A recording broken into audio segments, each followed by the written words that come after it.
ભારતીય સેનાના સફળ સિંદૂર ઓપરેશન પગલે વિદ્યાનગર ભાઈકાકા સ્ટેચ્યુથી શહીદ ચોક સુધી સિંદૂર કેન્ડલ યાત્રા યોજાઈ। Report by Nandlal Bhanushali, Anand. આજનો કાર્યક્રમ છે સિંદૂર યાત્રા।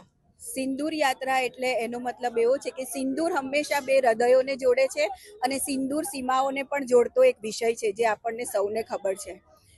મહિલાઓ જે રીતે એમનું સિંદૂર છીનવાયું અને આપણા વડાપ્રધાન શ્રી નરેન્દ્રભાઈ મોદીએ જે સણસણતો જવાબ આપ્યો છે, આપણી જે સેના છે જે સીમા ઉપર આપણું રક્ષણ કરે છે અને જેને લીધે આપણે કરોડો લોકો અહીંયા શાંતિથી સૂઈ શકીએ છીએ, એમના સન્માનમાં આજે આ સિંદૂર યાત્રાનો કાર્યક્રમ આણંદ મહિલા મોરચા દ્વારા આયોજિત કરવામાં આવ્યો છે।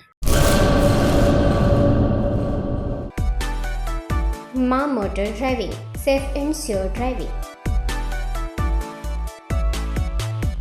ડ્રાઇવિંગ એ શોખ સાથે આપની મોટી જવાબદારી પણ છે। અમારા ઇન્સ્ટ્રક્ટર દ્વારા સચોટ અને સરળ માર્ગદર્શન। આપની રોજની તાલીમની માહિતી મેળવીને શું અધુરાશ છે એના ઉપર પૂરું ફોકસ કરાય છે।